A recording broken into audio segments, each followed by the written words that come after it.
सभी को जय मसीह की। आशा करती हूँ आप सब अच्छे होंगे। प्रभु के नाम की महिमा हो कि पूरी रात प्रभु ने हमें संभाला, सुरक्षित रखा, ये दिन दिखाया। हम प्रभु का धन्यवाद करते हैं। आज हम प्रभु के वचनों से कुछ सीखेंगे। जो प्रभु ने वचनों के द्वारा मुझसे बातचीत की है, वो प्रभु आपसे भी वचनों के द्वारा बात करेंगे। तो आप जब हमारा वीडियो देखते हैं, आप पूरा वीडियो देखिए। प्रभु आपसे भी बात करेंगे, क्योंकि हमारा प्रभु महान है। वो महान परमेश्वर है, वो दयालु परमेश्वर है। और आपको अगर वीडियो पसंद आता है तो आप लाइक करिए, कमेंट में लिख सकते हैं अपने प्रार्थना विषय। क्योंकि आप अगर हमें अपना प्रेयर देते हैं तो कभी भी आप देखना कि अपनी अगर कुछ भी प्रार्थना या अपनी लाइफ की बातें किसी और को बताते हैं तो क्या होता है कि एक बंदे को आपने बात बताई जिस पे आपको पूरा भरोसा था, पर वो ही बंदा आपकी बात को लीकेज कर देता है, दूसरे तक पहुंचा देता है, और दूसरे से तीसरे पास पहुंचती है, तीसरे से चौथे पास पहुंच जाती है आपकी बात, और वो बात आग के समान बढ़ जाती है। आपने इतना सा बताया होगा और लोग बढ़ा के बताते हैं। तो क्या होता है, जब आपको किसी से मालूम चलता है तो आपको दुख होता है, हर्ट होता है कि मैंने जिस पे विश्वास किया उसने मेरे विश्वास को तोड़ दिया और मेरी बात को फैला दिया। कभी भी आप देखेंगे, अगर मसीह लोगों को अपनी बात बताते हैं, वो कभी किसी से बात शेयर नहीं करेंगे और आपके लिए कंटिन्यू प्रार्थना करेंगे कि परमेश्वर दुहाइयों को सुनने वाला परमेश्वर है, उत्तर हाँ और आमीन में देने वाला परमेश्वर है। हमारे दुखों को सिर्फ परमेश्वर ही दूर कर सकता है, कोई मनुष्य नहीं। आपकी बातों को सुनकर लोग ठट्टा करेंगे, हंसी बनाएंगे और चार लोगों से बाहर जाके बोलेंगे कि देखो क्या है उसका परिवार, क्या है उसका जीवन, क्या है उसकी लाइफ, उसके घर में तो ऐसा चल रहा है, वो तो ऐसा है, वो तो वैसा है। अगर आप मसीह में भी हैं, मसीह में भी होने के बाद अगर किसी और लोगों को बता देते हैं, मसीह लोगों को ना बताकर किसी और को अगर बताएंगे तो वो क्या है, आपकी बात को दूसरों से शेयर करेंगे और बोलेंगे देखो मसीह में होकर और इनके परिवार में अगर कोई अनबन है या कोई मनमुटाव है या कोई भी बात है तो वो आपकी बात क्या है, फैल जाएगी और वो हसीब करेंगे। तो हमारा परमेश्वर ऐसा नहीं है। हमारा परमेश्वर महान परमेश्वर है, दयालु परमेश्वर है। वो दुहाइयों को सुनता है, आंसुओं को कुप्पी में समेट कर रखता है। तो आज हम कुछ वचनों से सीखेंगे कि परमेश्वर ने जो वचनों के द्वारा बातचीत की है, आपसे भी परमेश्वर वचनों के द्वारा बात करें। और कभी भी आपका कोई दुख हो तो लोगों को ना बताकर परमेश्वर को बताएं। अगर आप मसीह में हैं और मसीह में नहीं हैं तो अगर आपको कहीं भी संगति के लोग दिखते हैं तो मसीह लोगों पे अगर आप पूरा विश्वास भरोसा कर सकते हैं, उनसे अपनी बातों को शेयर कर सकते हैं और क्या है, आपके लिए कंटिन्यू प्रार्थना करी जाएगी। तो आज हम वचन से देखेंगे। हम वचन खोलते हैं यशायाह 49 का 15 से 16, 49 का 15 से 16 तक वचन हम पढ़ेंगे। पहले हम वचन के लिए प्रार्थना करते हैं, क्योंकि वचन को हमें आदर देना है। धन्यवाद करते हैं प्रेमी पिता, पढ़े और सुने जाने पे आशीष देना प्रभु जी। आज वचनों के द्वारा प्रभु आप बोले और बातचीत करें, मुख मेरा आवाज़ आपकी होने पाए। पवित्र आत्मा आपको अनुमति देते हैं, हमारे हृदय के द्वार खुले हुए हैं, इसके अंदर आइए, विराजमान हुई है। धन्यवाद करते हैं जितने लोग ये देख रहे हैं प्रभु जी, हालेलुया। इन लोगों से भी आप बोलें और बातचीत करें, ये वचन लोगों के जीवन में अधिकाई से बसने पाए, 100 गुना प्रतिफल लेकर आने पाए प्रभु जी। हम फलों ही से जाने जाएंगे प्रभु। पढ़े और सुने जाने पर आशीष देना पिता, उस प्रार्थना को यीशु के नाम मांगते हैं, आमीन आमीन। आइए, जैसे हमने वचन से अभी बोला था कि 49 का हम 15 से 16 देखेंगे। क्या ये हो सकता है कि कोई माता अपने दूध पीते बच्चे को भूल जाए और अपने जन्माए हुए लड़के पर दया ना करे? हाँ, वो तो भूल सकती है, परंतु मैं तुझे कभी नहीं भूल सकता। देख, मैंने तेरा चित्र अपनी हथेलियों पर खोद कर बनाया है। तेरी सैरपनाह सदैव मेरी दृष्टि के सामने बनी रहती है। आमीन, हालेलुया। परमेश्वर का वचन ताया हुआ वचन है। परमेश्वर का वचन एक आग के समान वचन है।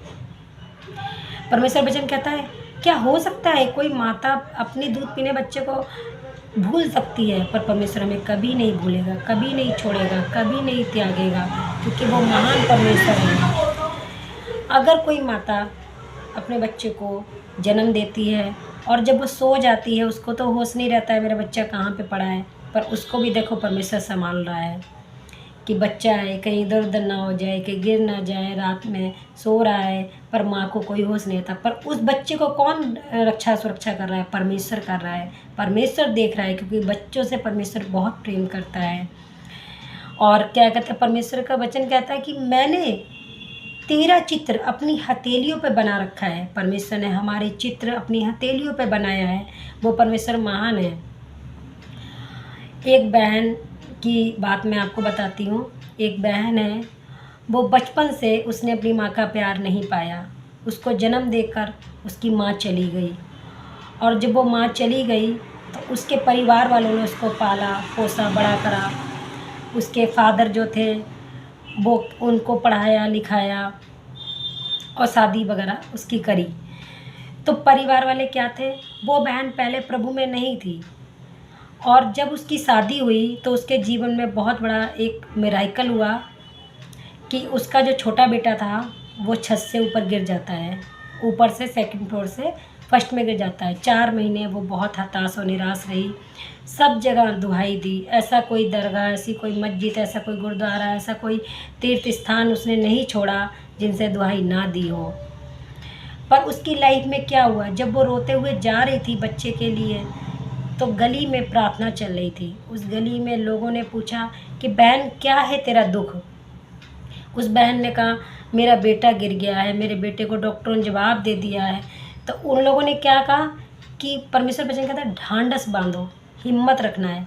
तो उन्होंने कहा बहन आप चिंता मत करो, हम आपके बच्चे के लिए प्रेयर करेंगे। वो बच्चा उस टाइम मात्र 6 महीने का था, और आज वो बच्चा, परमेश्वर के नाम की महिमा हो, बच्चा 9 साल का हो गया है, सुरक्षित है, और सारी रिपोर्टें नॉर्मल आई। जब वो लोग प्रेयर बोले बहन आप इतने हताश और निराश मत हुई, हम आपके बच्चे के लिए प्रेयर करेंगे। उन्होंने प्रेयर करी और परमेश्वर का बड़ा मिराकल उस बहन के और बच्चे के जीवन में हुआ। वो बहन नहीं मानती थी प्रभु को और सब जगह भटकती थी। फिर वो बहन का विश्वास प्रभु में होने लगा कि मेरे बच्चे को कोई खुदा है जो बचा सकता है। उस बहन के परिवार में काफ़ी पूजा पाठ होती थी, 4 बजे शंख बजते थे, सब कुछ, इतना मंदिर बड़ा बना हुआ था, सब कुछ था। जिन पे आस लगाई वो बहन रोती थी। उसके जीवन में काफ़ी गड़बड़ियाँ थीं। उस जब शादी हुई उसके डैडी 9, 6, 8 महीने के बाद ख़त्म हो गए, और ख़त्म होने के बाद उसके जीवन में क्या हुआ कि वो बहुत टूट गई, क्योंकि उसके हस्बैंड, जहाँ से शादी हुई थी, उसके हस्बैंड बहुत ड्रिंक करते थे, उसको मारते पीटते थे। यहाँ तक इतना भी मारा था कि उसका नाक मुंह फोड़ दिया था, मांस फट गया नाक का। पर वो बहन को परमेश्वर ने तब भी बचाया। तब उसका छोटा बेटा तब नहीं था, पर क्या था, परमेश्वर की दृष्टि उस बहन पे थी, उसके दुखों को परमेश्वर देख रहे थे। एक समय आया कि वो प्रभु को जानने पाई, और वो बच्चा, जब रिपोर्टें आई और 4 महीने सारे डॉक्टरों ने जवाब दे दिया, डॉक्टर बोले हम कुछ नहीं कर सकते, ये बच्चे में मतलब कुछ नहीं रहा। वो उस बच्चे को होश भी नहीं था, आँख भी नहीं खोल रहा था, बस धड़कन चल रही थी, सांसें चल रही थी बस। और जब वो बहन एक जगह पे जाती है एक डॉक्टर के पास, वहाँ पे जीसस का फ़ोटो लगा था, तो उसने ये कहा कि जैसे लोग मानते हैं कि फ़ोटो, पर परमेश्वर फ़ोटो में नहीं रहता है। परमेश्वर स्वयं जीवित है, वो हमारे अंदर वास करता है, हमारे हृदय में वास करता है। आमीन हालेलुया। कि पवित्र आत्मा हमारे अंदर रहता है, उसकी छाप हम पर लगी हुई है। उस बच्चे के जीवन में मिराकल हुआ और वो बच्चा अद्भुत रीति से चंगा हो गया, और प्रभु के नाम की महिमा हो। वो आज 9 साल का है, अच्छे से पढ़ता है, चलता है, सब कुछ ठीक है। और डॉक्टर ने बोल दिया था कि समझ में नहीं आ रहा इस बच्चे को क्या हो गया है, कि ऐसा कैसे हो सकता है ये बच्चा बच गया। पर हमारा प्रभु के लिए कुछ भी असंभव नहीं है, सब कुछ संभव है। आमीन। उस बच्चे को सुरक्षित रखा, और आज तक परमेश्वर उस बच्चे को संभाल रहे हैं। मेरी खुद की आंखों देखी ये बात है। तो सारी महिमा हम प्रभु को देते हैं कि दूध पीने वाली माता उस बेटी को, जो बेटी परेशान थी, छोड़ के चली गई, और ये भी नहीं देखा कि मैं बच्ची को छोड़ के जा रही हूँ, मेरी बच्ची कैसे रहेगी, कैसे दुख में रहेगी। बिना माँ के परवरिश करना बहुत मुश्किल होता है। जब वो बेटी बड़ी होती चली गई, वो अपने दुखों को नहीं बताती थी किसी को, उसके साथ जो भी लाइफ में हुआ उसने कभी किसी को शेयर नहीं करा, अपने दुखों को सहती रही, शादी के बाद भी वो दुखों को सहती रही। जब वो परमेश्वर में धीरे धीरे धीरे धीरे जब उसने परमेश्वर को जाना, उसके दुख दूर हो गए। तो परमेश्वर वचन सत्य है कि परमेश्वर वचन कहता है कि एक दूध पीने वाली माता तुझे भूल सकती है, मैं ना तुझे कभी भूलूंगा, ना कभी छोड़ूंगा, ना कभी तुझे त्यागूंगा। तो प्रभु का धन्यवाद हो, वो बहन मिराकल देख के तब वो प्रभु में आई। तो आज वो बहन प्रभु में एक विश्वासी जीवन जी रही है, पवित्रता का जीवन जी रही है और प्रभु के पीछे चल रही है। तो वो बहन के लिए भी आप लोग अगर मसीह में हैं, प्रार्थना करें कि वो बहन को परमेश्वर जहाँ पर ले जाना चाहता है वहाँ पर ले जाने पाए। परमेश्वर का उद्देश्य उस बहन के जीवन में पूरा हो, परमेश्वर का मकसद उस बहन के जीवन में पूरा हो। और जो लोग परमेश्वर का एक वचन हम और देखेंगे कि परमेश्वर का वचन ये कहता है कि भजन संहिता 118 के में ये लिखा हुआ है कि राजमिस्त्रियों ने जिस पत्थर को 118 के 22 वचन में आप खोल के आयत को पढ़ सकते हैं कि भजन संहिता 118 के 22 में ये लिखा हुआ है कि राजमिस्त्रियों ने जिस पत्थर को निकम्मा ठहराया था वही कोने का सिरा हो गया। आमीन हालेलुया। जो लोग तुच्छ जानते हैं, बेकार जानते हैं कि ये इसके अंदर कुछ लियाकत कोई खूबी नहीं है, ये हम जानते हैं। परमेश्वर सामने हम कहते हैं हमें कोई लियाकत कोई खूबी नहीं है, तब भी परमेश्वर ने यहाँ तक चलाया है, संभाला है। वो परमेश्वर आगे भी संभालेगा और चलाएगा। पर मेरा मैसेज आपको यही उत्साहित करने का है और इंकरेज करने का है कि अगर आप प्रभु में हैं तो प्रभु पे आप भरोसा रखें। सब परिस्थितियाँ बदल जाएंगी, सब कुछ ठीक हो जाएगा, हर चीज़ का एक समय है। तो जिस पर राजमिस्त्रियों ने निकम्मा ठहराया वही कोने का सिरा हो गया। आज अगर आपको या मुझे जो लोग तुच्छ जानते हैं, बेकार जानते हैं और कहते हैं इसमें कुछ नहीं है, ये बेकार है, ये किसी लायक नहीं है, मट्टी है, जो बोलते हैं बोलने दीजिए, कोई बात नहीं, उनके लिए प्रार्थना करिए। वो नहीं जानते वो क्या बोल रहे हैं, परमेश्वर उनको क्षमा करें।